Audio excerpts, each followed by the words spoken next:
Welcome back to the final episode of Passion Personified, a podcast series where we feature student entrepreneurs and the life lessons they learned.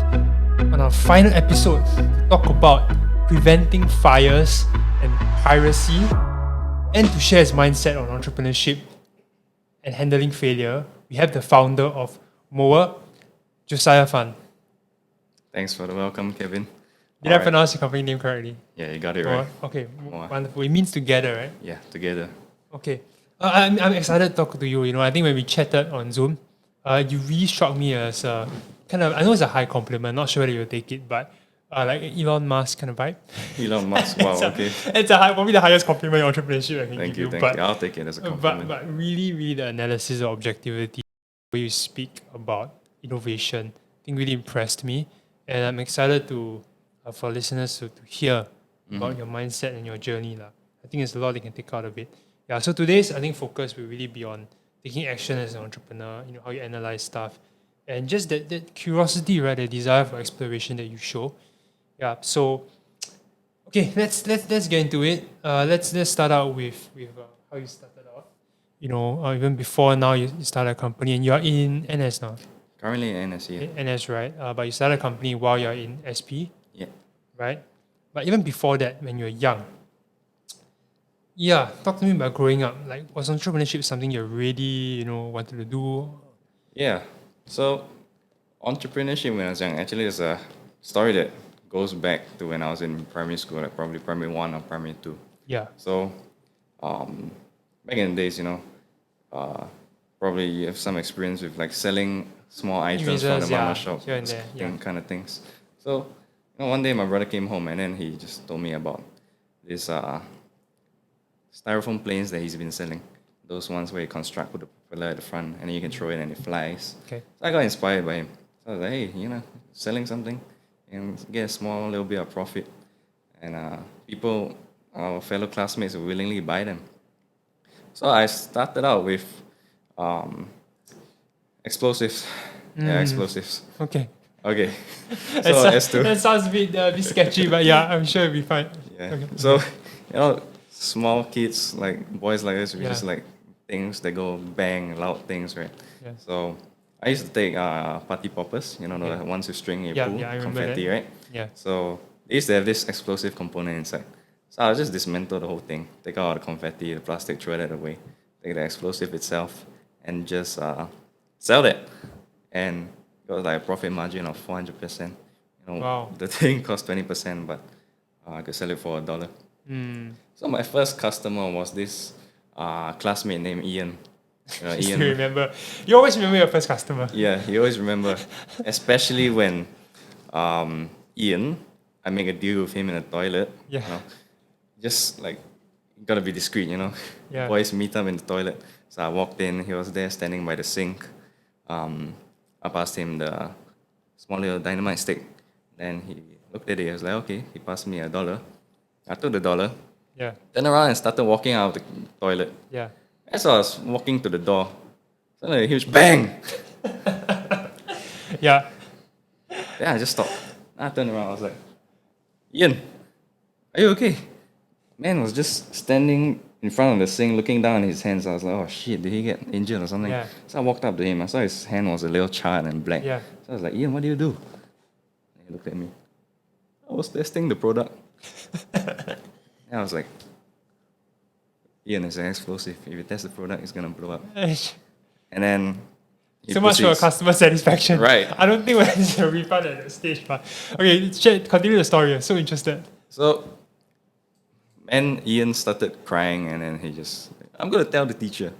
So for the next couple hours, me and him just started getting chewed out by the discipline master. Okay. Oh, he did tell. He did tell. Oh, okay. I don't know why. I don't understand why. So I got scolded for selling something like that in school. Fair enough. But he got scolded for doing something dumb, which was pressing the thing and exploding in his hand. Yeah. But it's meant to do that, right? Is it not? Yeah, but it's meant to be like a prank item where you put it maybe underneath the toilet seat, and then when the guy sits down, it explodes. Oh, that's even worse. But never mind. It's okay. Boys will be boys. Yeah. Boys will be boys. So yeah, and This then is your first stage, though. So like mini tic tac boxes when those came out. Okay. Yeah. No, but what is it? So I guess it's innate that you like to tinker with stuff, right? You like to kind of think about how stuff combines, analyzes, and then so yeah. But school for you, right? How was school for you? I must imagine that it's not easy to sit in class given your mind, your personality. Actually, for me, when I sit in class, um, I get distracted a lot, Okay. yeah, first and foremost. But the good thing, I guess, is that since I like watching and observing how things work, I'll just sit and I'll observe my classmates, the teacher, how people are interacting with each other, and just gain a lot of insight from that. Yeah. Example? One example, please. Example, just like, so if I weren't talking to my friend, I'll just be sitting in class, watching how other students do their work or interact within themselves. And it always intrigued me because there's always something to be learned. And no four students or two students' interaction will be the same. It's always different. And I always look out for that difference, I guess. Yeah. Yeah.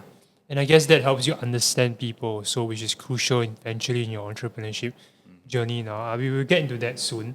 But one thing you mentioned that I like share about why entrepreneurship, what gave you that spark? So I saw that, I was never a really good student. Couldn't compete with the high flyers, but there were certain times where I could compete, but those were in niche areas. So I started to, follow that train of thought. I was like, if I can't win the main race, why don't I just win all the little side races, where there's less participants, less barrier to entry, less competition. Yeah.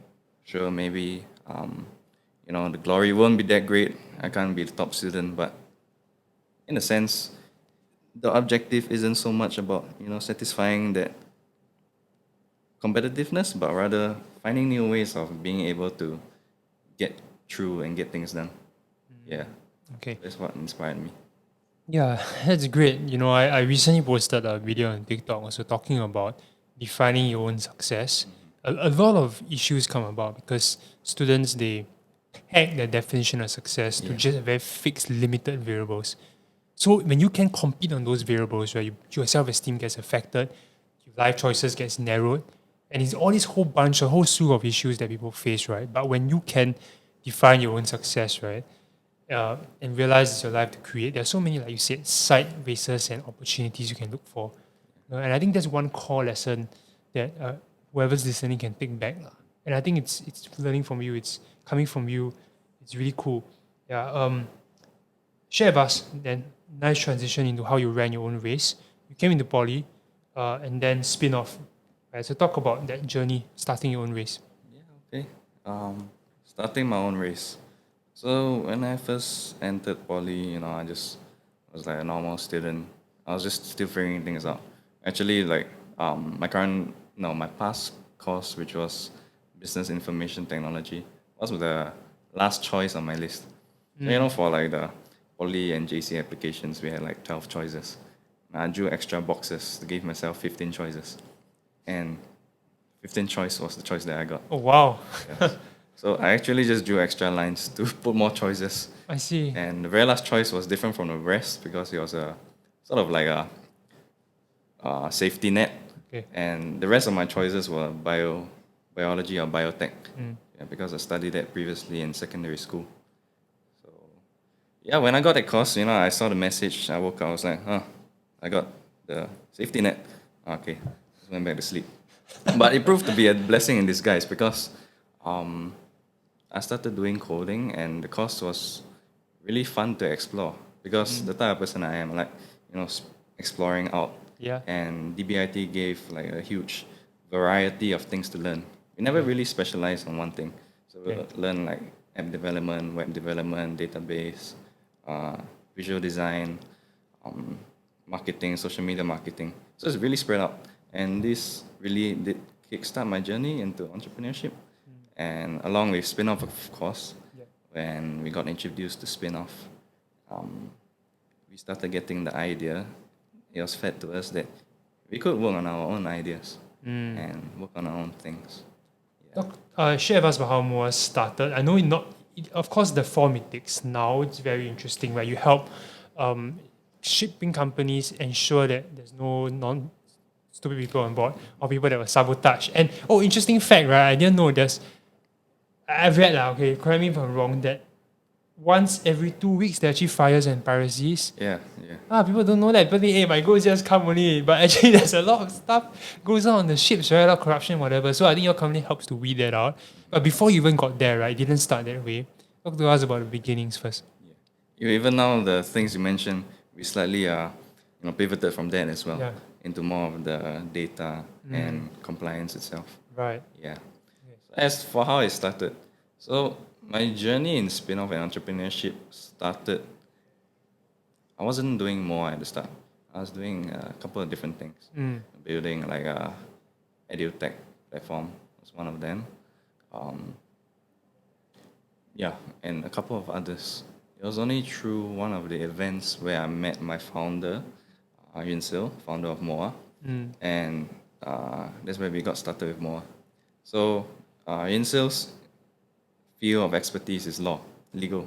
So She's a lawyer, right? yeah, she wanted to create legal tech, which was a CRM tool for lawyers. And the reason being, the problem was that lawyers, instead of like spending most of their time practicing law, they spend like 90% of the time doing marketing, sales, admin. Wow.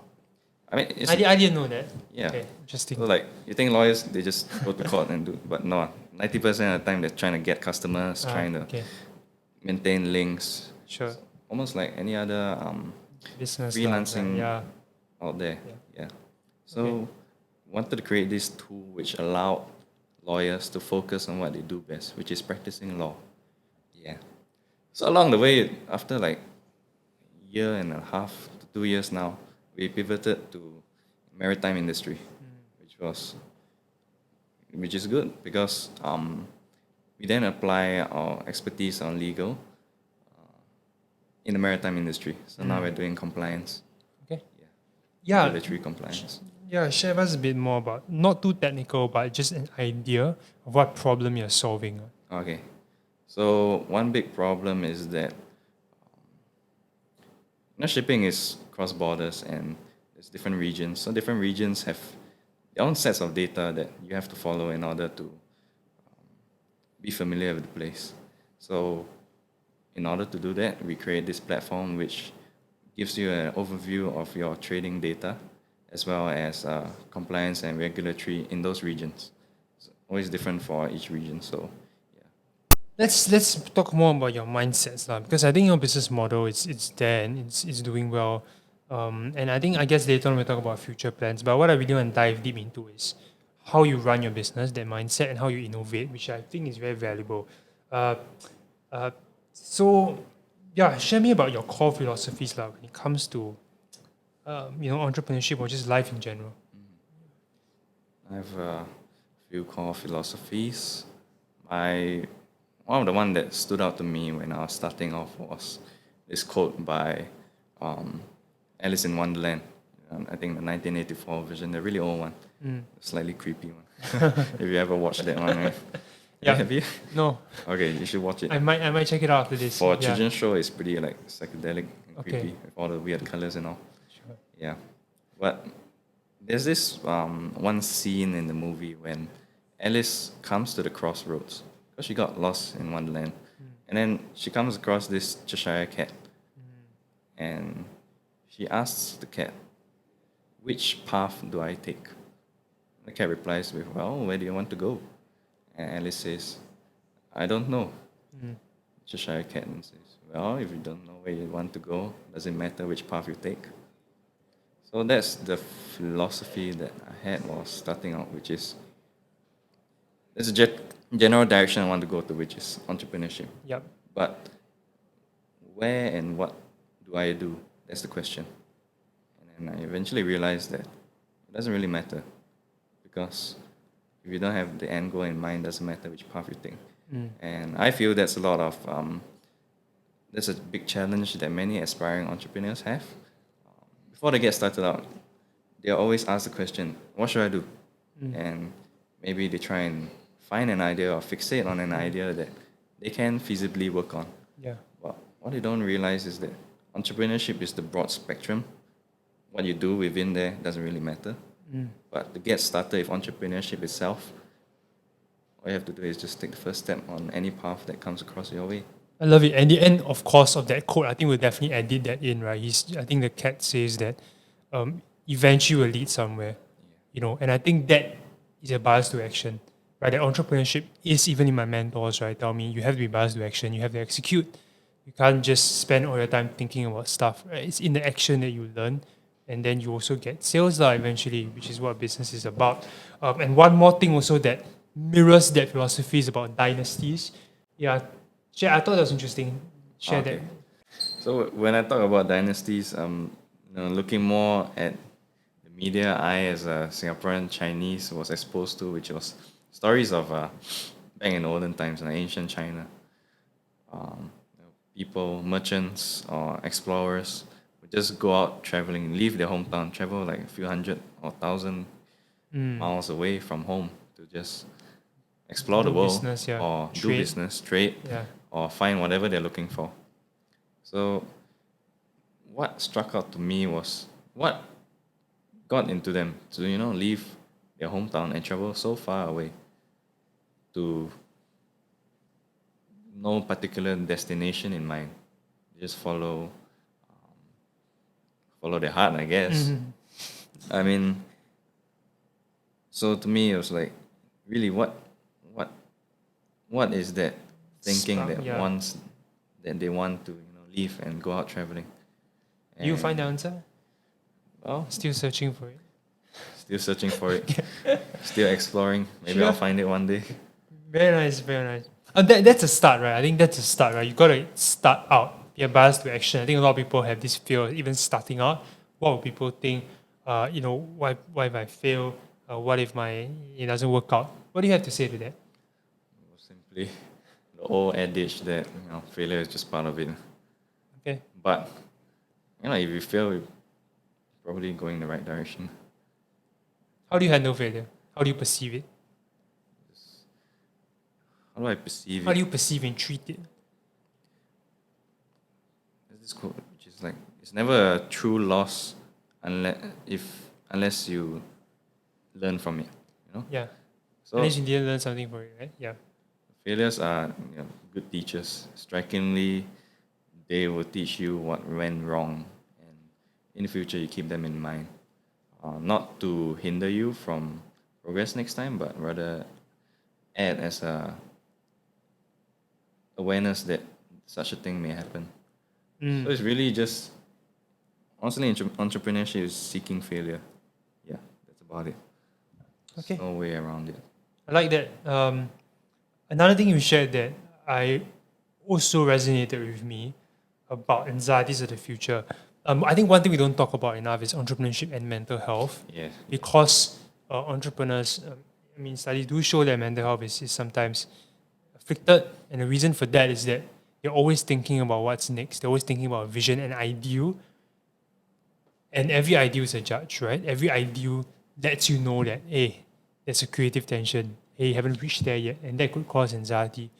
How do you deal with that? How do I deal with it? So, I definitely agree about the part where entrepreneurs are sort of idealists, where they're always looking forward. So sometimes we as entrepreneurs fail to take care of ourselves in that sense. But what I remind myself is that everything is possible. Everything I want to do, everything I want to achieve is possible. But at what cost? So that is a question that we have to keep in mind. What are we willing to give up?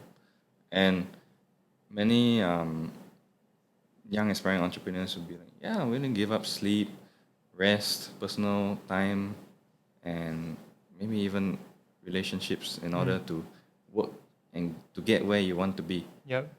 But then, entrepreneurship is a marathon. It's a long distance race. In order to take care and give your best to the startup, you have to take care of yourself. So that's Love the that. prerequisite. Love that. I think that's not talked about enough, right? You are the system. Before you build business systems, you personally are a system, and you got to function at optimal level. I learned the hard way as well, burning out 1 or 2 times, taking on stuff. I learned, but I want to know how you do it, how you take care of yourself. I like to do a lot of reflection and just see what is working and what's not. And when it comes to it, I really have to listen to um, myself, my body, my thoughts, and always try and shift my lifestyle habits in a healthier direction. As hard as it may be, I always start with thinking. How can I shift my thinking in a healthier direction? And all these little ways to get yourself a good running system. Yeah. Okay. One thing you mentioned also about focusing on the next step, not worrying too much about the anxieties of the future, just like what you can see. I think you phrased that very nicely. The folly of us, many of us being idealists and peering into the future is that sometimes we peer too far and then we fail to understand that all our focus should be on what we do next, the very actionable that we can accomplish next, Yep. rather than peering too far and getting lost in the train of what if, what if, what if. What ifs are great, Yeah. but not so much when they start to hinder us. Yeah. Yeah, what I found was that in my journey as well, right, actually taking action on the next step has been extremely useful. Right? You have this big idea that, oh wow, you so big, but when you break it down and when you just say, okay, what can I do next? Before you know it, right, hey, that thing is actually accomplished, or you go closer to it, then you wonder, right, like why were you even worrying so much in the first place? And most of what I worry about never came true. Yeah. You know? So it's fascinating. I think as human beings we have this psychologically we have this thing. So we didn't know how to manage that, I think. Okay, last thing that I want to talk to you about, right? I think you mentioned about emptying your cup, not falling in love with your idea, innovation. Yeah, tell us about your mindset.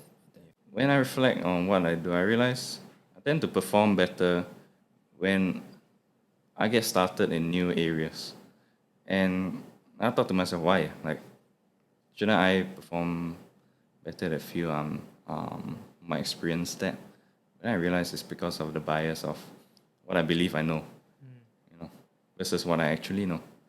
So when we go into a new area, we tend to keep an open mind. That way we are able to absorb more and learn better. And the thing is, we don't have to wait until we get into a new area to keep an open mind. We should keep an open mind wherever we go so that we can continuously learn.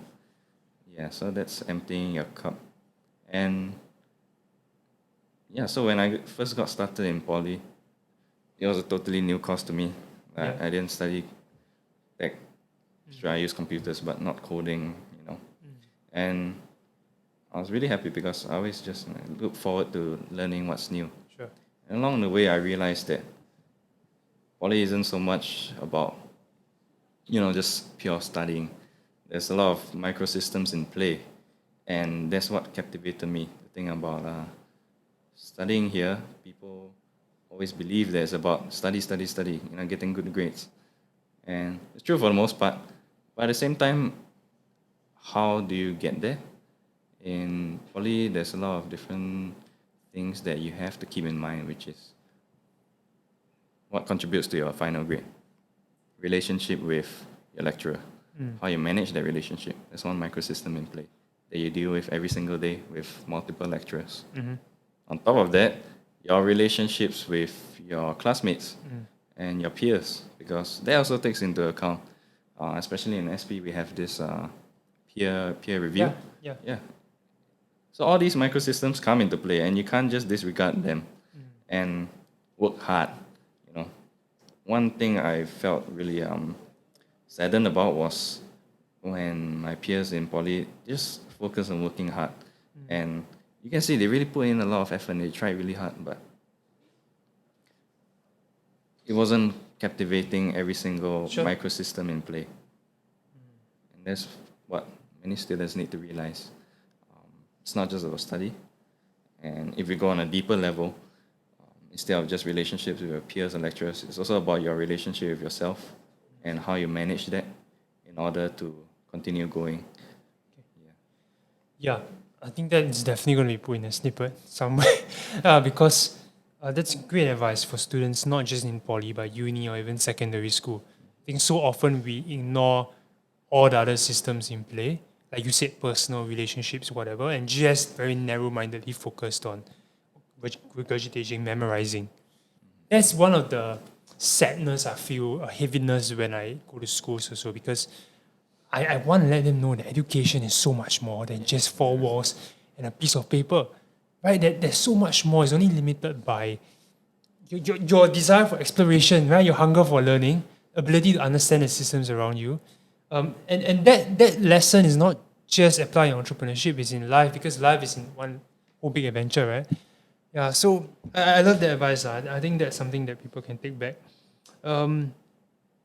I guess we're coming towards the close already. Really pick your brains on all your different mindsets, right? What is one advice you have, I guess, for aspiring entrepreneurs? Big theme of today, bias to action. Just need to take your first step and then keep going after that. Focus on your next step and again and again and again. And you realize you would have traveled one whole journey that you never would have imagined yourself on. Okay. With that, I think we lead to the last question, right? Like, what's next for you, Josiah, when it comes to more, when it comes to your life? Like, what do you see yourself doing? What do I see myself doing? Definitely, I want to focus on a more being able to master myself, to put in a better effort, always a better effort in whatever I do, in MOA and in my next ventures or my personal life. So more of an inwards mastery, because I realize that's what I want to achieve. Nice. And interestingly enough, like our outer world is sometimes a reflection of our inner world, right? We take care of the world inside, the world outside falls into place. Everything is created twice as well, right? First in the mind and then in reality. That's what entrepreneurship is about. Yeah. So wow, that's a great ending to today's, and also a great ending to this entire podcast series. It's been 5 episodes. If you have stayed with us all the way, thank you. I love you and I appreciate you. I hope you have gained something, and please go and start out if let's say you have that desire, because if they listen for 5 episodes, they don't start out. So no point. So give us any feedback, any comments, put in the comment section, reach out to us or SP. This is organized by SPINOFF. So if you're an SP especially, do pick up some courage, go and email them, Raphael, or if you're in another poly, or if you're in your second, in your university, go and look at the Entrepreneurship Center or the place you can approach for help. Okay, with that, are they able to contact the speakers? Oh yeah, for sure. Oh yeah, so sorry, I forgot to plug. Please, if you relate to Josiah and his vision, right? And of course his mindset, do connect with him. Follow him on Instagram. He has a couple of nice quotes there. I'll link them up. Of course, follow us on Rebound and Resilience for past episodes, and also SPINOFF for their content. All right, with that, we've come to the end of Passion Personified, and I hope that you go out there and chase your passions. All right, stay resilient, and we'll see you on the next podcast episode. Bye.